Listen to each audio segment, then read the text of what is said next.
नीतीश ने कहा कुशवाहा पर नहीं बोलेंगे। कुशवाहा ने कहा नीतीश बताएं आरजेडी जेडीयू में क्या हुई डील। आरसीपी का बड़ा दावा, टूट चुकी है लालू नीतीश की दोस्ती। सुशील मोदी का नीतीश पर बड़ा बयान, सियासत में कुछ भी संभव।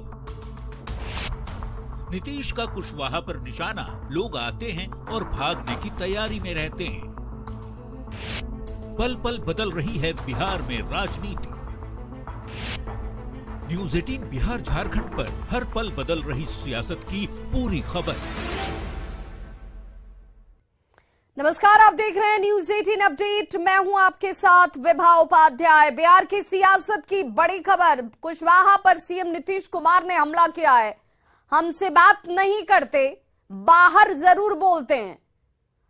हमसे बात होगी तभी जानेंगे उनके मन में आखिर क्या है, क्योंकि इस वक्त सिर्फ वही जानते हैं कि वो क्या सोच रहे हैं। जेडीयू में कुशवाहा की काफी इज्जत है। मुख्यमंत्री नीतीश कुमार ने उपेंद्र कुशवाहा के मामले में खुलकर अब अपनी बात रख दी है। जेडीयू में कुशवाहा को काफी इज्जत मिली है और ये इज्जत उनकी है जेडीयू के अंदर।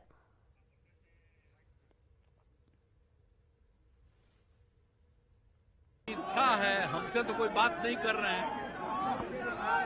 अगर हमसे बात करते तब ना हमको मालूम होता, तो कोई बात नहीं कर रहे हैं। वो तो कई बार पार्टी को छोड़ करके गए आए, अब फिर इस बार आए 21 में। अब इसके बाद बराबर बात करते थे, इधर कोई बात नहीं है। अगर बात होगी तब न जानेंगे। वैसे जिनको जो बोलना हो बोलते रहे, कोई मतलब नहीं। बंद हो गया सर, रास्ता बंद हो गया उनके लिए जेडीयू में। जेडीयू में उनके लिए रास्ता बंद हो गया। हाँ नहीं, तो ही बता आपको क्या पता। यहाँ से इज्जत है, लेकिन क्या इच्छा है हमसे जब तक बात नहीं करेंगे हमको पता ही। दरअसल खुद को लेकर जेडीयू में मचे घमासान पर उपेंद्र कुशवाहा ने आज एक प्रेस कॉन्फ्रेंस कर पार्टी नेतृत्व पर बहुत बड़ा हमला बोला। उपेंद्र कुशवाहा ने कहा कि आखिर आरजेडी के साथ जेडीयू की क्या डील हुई है, इसका जल्द खुलासा होना चाहिए। साथ ही यह भी कहा कि जब भी नीतीश कुमार की इच्छा हो वो मुझसे बातचीत, मुझे बुलाएं और मैं हाजिर हो जाऊंगा। बातचीत मेरी तरफ से भी होगी। कुशवाहा ने एक बार फिर से कहा कि जेडीयू लगातार कमजोर हो रहा है, वहीं नीतीश कुमार को कुछ लोग कमजोर करने की साजिश कर रहे हैं। लेकिन फिर से जब नीतीश जी कमजोर हुए राजनीतिक रूप से, तो हम उनके साथ फिर से नीतीश जी कमजोर हुए राजनीतिक रूप से, तो हम उनके साथ फिर से आगे खड़े हैं मजबूती से। और आज भी उनके साथ कहीं से कोई प्रहार होता है तो उपेंद्र कुशवाहा मजबूती के साथ उनके साथ खड़ा रहता है, खड़ा है। लगातार जनता दल यूनाइटेड कमजोर हो रहा है, यह बात हमने लगातार कही और आज भी हम इस बात को दोहरा रहे हैं जननायक कर्पूरी ठाकुर जी की जयंती के अवसर पे कि उनके अरमानों के अनुकूल बिहार में चलने वाली ताकत आज कमजोर पड़ रही है। इसकी मजबूती की जरूरत है और इसकी मजबूती के लिए हम लोग लगे हुए हैं। राष्ट्रीय जनता दल की ओर से आधिकारिक रूप से यह बात कही जा रही है कि डील हुआ है, गठबंधन बनाते समय डील हुआ है। अब क्या डील हुआ है आज हम भी जानना चाहते कि क्या डील हुआ है, क्योंकि जिस तरह से राष्ट्रीय जनता दल के लोग कह रहे हैं, सीधे तौर पे नीतीश कुमार जी को खारिज करने की बात कर रहे हैं। नीतीश कुमार जी को हटाकर अब क्या लोग चाहते हैं फिलहाल वही बताएंगे, लेकिन डील की बात लोग करते हैं तो डील का खुलासा होना चाहिए। उपेंद्र कुशवाहा पर टिप्पणी करने के बजाय क्या डील हुआ है, जो लोग डील में रहे हैं उनको बताना चाहिए कि आखिर डील क्या हुआ है। उपेंद्र कुशवाहा इस डील को जानना चाहता है। तो एक साजिश उपेंद्र कुशवाहा के खिलाफ भी अब चल रही है और यह साजिश उपेंद्र कुशवाहा के खिलाफ नहीं है, यह साजिश सीधे नीतीश कुमार जी के खिलाफ है। उपेंद्र कुशवाहा को दरकिनार करने का मतलब कि नीतीश कुमार जी को कमजोर करना। नीतीश कुमार जी के साथ उपेंद्र कुशवाहा मजबूती से खड़ा रहता है। तो एक तरफ उपेंद्र कुशवाहा डील के बारे में जानना चाहते हैं कि ये साफ होना चाहिए कि आखिर डील हुआ है या नहीं हुआ है, डील हुआ है तो फिर क्या हुआ है। वहीं दूसरी तरफ आरसीपी सिंह विस्फोटक दावा कर रहे हैं। उन्होंने कहा कि बिहार में महागठबंधन खत्म हो चुका है। यह बड़ा दावा आरसीपी सिंह की तरफ से किया गया। अब महज घोषणा होनी ही बाकी है। बिहार में सरकार नाम की कोई चीज नहीं है। नीतीश कुमार में अब कोई ताकत नहीं रह गई है। नीतीश कुमार श्रेयहीन हो चुके हैं।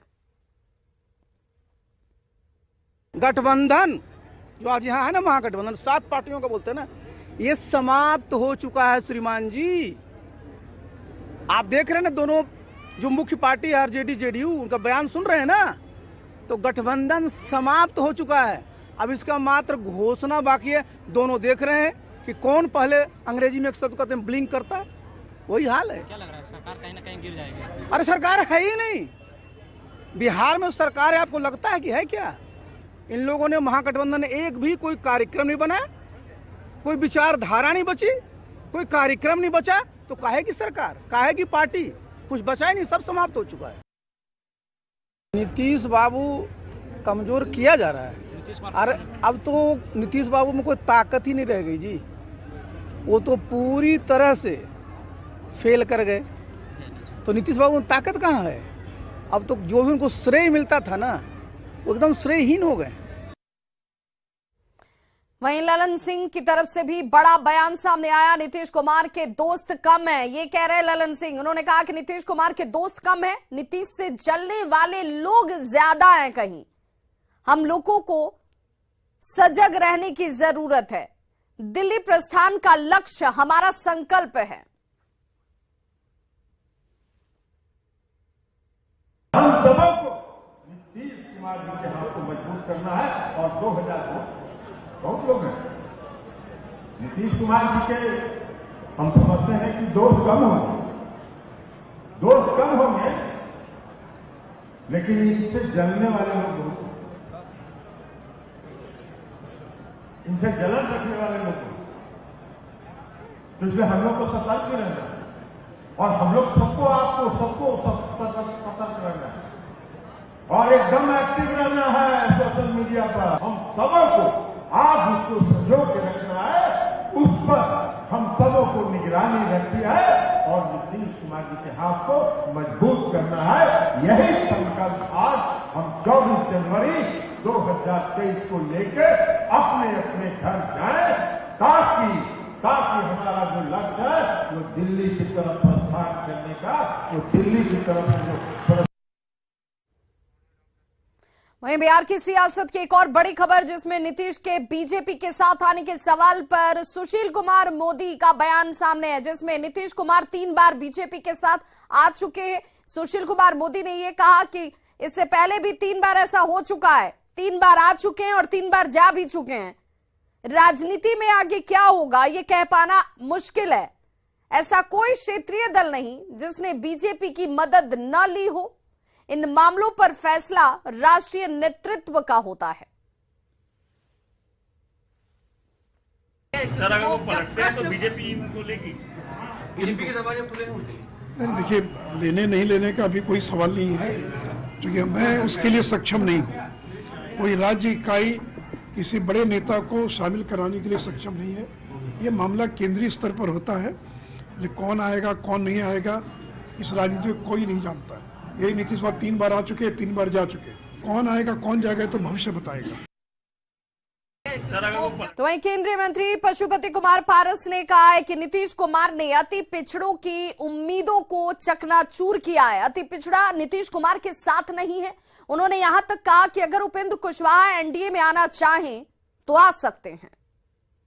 बिहार की जनता और खासकर अति पिछड़ी जाति के लोगों ने नीतीश कुमार जी को अपना नेता चुना और बिहार का मुखिया बनाया। आज उसके सपना को नीतीश कुमार जी ने चकनाचूर कर दिया। इसलिए ये बिल्कुल ही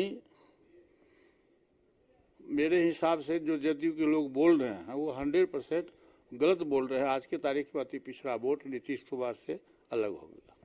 और मैं बार बार कहता हूं कि 2024 का जो लोकसभा का चुनाव होगा उसमें प्रधानमंत्री पद की वैकेंसी नहीं है। जहां तक बिहार सरकार की बात है तो देखिए, बिहार सरकार बने हुए हमको लगता है कि 4.5 या 5 महीना हुआ है और 5 महीने में 3 विकेट डाउन हो गया, रन एक भी नहीं बना, 3 विकेट डाउन हो गया। और चौथा विकेट तो अब तो क्रिकेटे में खत्म, सरकारें खत्म होने वाली है। उपेंद्र कुशवाहा जी का बयान देख रहे हैं कल से, और आज देर हो सवेर हो वो अपने को वहाँ सुरक्षित महसूस नहीं समझ रहे हैं। इसलिए निश्चित रूप से हम उनको निमंत्रण भी देते हैं कि आवे, हमारे एनडीए गठबंधन में आवे। और बिहार की सरकार में उस दिन भी बोला था कि बहुत क्षणिक सरकार है, कुछ ही दिनों की मेहमान है। तो वहीं कर्पूरी ठाकुर की जयंती पर पूर्व मुख्यमंत्री जीतन राम मांझी ने अपने आवास पर उन्हें श्रद्धांजलि दी। इस दौरान उन्होंने उपेंद्र कुशवाहा के बयान पर प्रतिक्रिया देते हुए कहा कि आज कुशवाहा जिस तरह की बात कर रहे हैं उसे सुनकर अंगूर खट्टे हैं वाली कहावत याद आ रही है। साथ ही नीतीश कुमार के बारे में पूछे जाने पर उन्होंने जरूर कहा कि नीतीश कुमार को कोई कमजोर नहीं कर सकता, जो उन्हें कमजोर करना चाहेगा वो खुद कमजोर हो जाएगा। देखिए, नीतीश कुमार एक ऐसे शख्स हैं जिनको जो कमजोर करना चाहेगा वही कमजोर हो जाएगा, समझे ना। इसलिए अगर कहे हैं हमारे उपेंद्र कुशवाहा जी तो वो उनकी बात है, हमको पता नहीं है। लेकिन हम जब से जानते हैं नीतीश कुमार को, हम यही समझते हैं कि नीतीश कुमार अपने आप में स्टॉलवर्ट्स हैं, उनको कोई कमजोर नहीं कर सकता है। तो जेडीयू के संसदीय बोर्ड के चेयरमैन उपेंद्र कुशवाहा के बयान के बाद बिहार की राजनीति में उबाल आ गया है। जेडीयू के लिए उपेंद्र कुशवाहा का बयान सिर दर्द बन चुका है, तो बीजेपी उपेंद्र कुशवाहा के बयान के समर्थन में अब कूद पड़ी है। बिहार विधानसभा के नेता प्रतिपक्ष विजय कुमार सिन्हा ने कहा कि उपेंद्र कुशवाहा कभी कभी सच बोल देते हैं, पर वो भी पूरा सच नहीं बोलते। उन्होंने सरकार पर आरोप लगाते हुए कहा कि यह गठबंधन प्रधानमंत्री और मुख्यमंत्री की कुर्सी के लिए डील के तौर पर हुआ था। नीतीश कुमार बिहार की जनता के जनादेश का अपमान कर रहे हैं। बिहार के लोगों को भ्रम में डालकर अपनी सत्ता लोलुपता और प्रशासनिक अराजकता के माध्यम से भ्रष्टाचार चरम पर पहुंचा रहे हैं। ये सत्ता सिर्फ भ्रष्टाचार के लिए बना है, ये सत्ता कोई सिद्धांत के लिए नहीं, ये सत्ता कोई सेवा के भाव के लिए नहीं बना है। आज राजद और जदयू का ये जो मिलन है और जो ये गठबंधन हुआ था, ये अपने स्वार्थ, अहंकार, महत्वाकांक्षा की पूर्ति के लिए एक व्यक्ति को प्रधानमंत्री बनना था, दूसरे को मुख्यमंत्री बनना था। प्रधानमंत्री और मुख्यमंत्री की कुर्सी के डील के कारण ये समझौता हुआ था। और माननीय उपेंद्र कुशवाहा जी कभी कभी सच को बोल देते हैं, लेकिन ये भी पूरी सच नहीं बोल पाते हैं। जब स्वार्थ का गठबंधन होता है तो ये महागठबंधन नहीं, महाठगबंधन है। वहीं बड़ी खबर आ रही है एनएचआरसी के संज्ञान से जुड़ी हुई, जिसमें कैमूर की घटना पर एनएचआरसी ने संज्ञान लिया है। बुजुर्ग को पीटने के मामले पर एनएचआरसी की तरफ से संज्ञान लिया गया है। महिला पुलिस कर्मियों ने बुजुर्ग को सरेराह सरेआम पीटा था।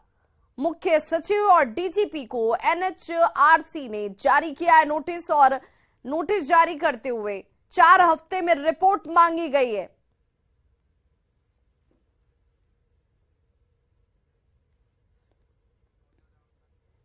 सीतामढ़ी के मेहसौल में सेंट्रल कोऑपरेटिव बैंक की जमीन पर आज बुलडोजर चला। जमीन पर पिछले 50 साल से कब्जा करके बैठे दर्जनों लोगों के घरों को आज तोड़ा गया।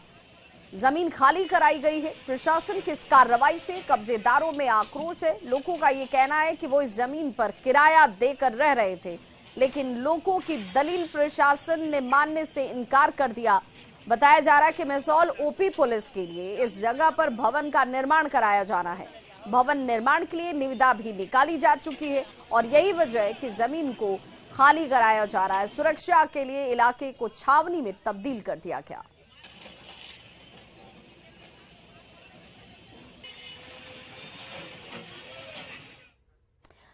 देश के 17 राज्यों और केंद्र शासित प्रदेशों के 50 शहरों में एक साथ 5G लॉन्च करके रिलायंस जियो ने एक नया रिकॉर्ड बनाया है। इसके साथ ही जियो 5G नेटवर्क से जुड़ने वाले शहरों की संख्या अब 184 तक पहुंच चुकी है।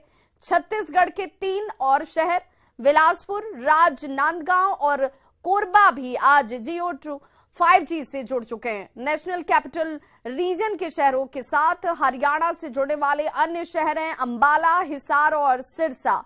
उत्तर प्रदेश के झांसी, अलीगढ़, मुरादाबाद और सहारनपुर में भी जियो 5G सेवाएं शुरू हो गई हैं। और इसके अलावा आंध्र प्रदेश के 7, ओडिशा के 6, कर्नाटक के 5, छत्तीसगढ़, तमिलनाडु और महाराष्ट्र के 3-3, राजस्थान और पश्चिम बंगाल के 2-2 और असम, झारखंड, केरल, पंजाब और तेलंगाना का 1-1 शहर भी जियो 5G नेटवर्क से कनेक्ट हो चुका है। इस लॉन्च के साथ ही गोवा और पुडुचेरी भी 5G के मैप पर अब उभर आए हैं। रिलायंस जियो इनमें से अधिकांश शहरों में 5G सेवाएं शुरू करने वाला पहला और एकमात्र ऑपरेटर बन गया है। इन शहरों के जियो यूजर्स को जियो वेलकम ऑफर के तहत आमंत्रित किया जाएगा। आमंत्रित यूजर्स को बिना किसी अतिरिक्त लागत के 1 Gbps प्लस स्पीड पर अनलिमिटेड डेटा मिलेगा। तो इस बुलेटिन में बस इतना ही, लेकिन न्यूज़ 18 बिहार झारखंड पर खबरों का सिलसिला लगातार जारी है।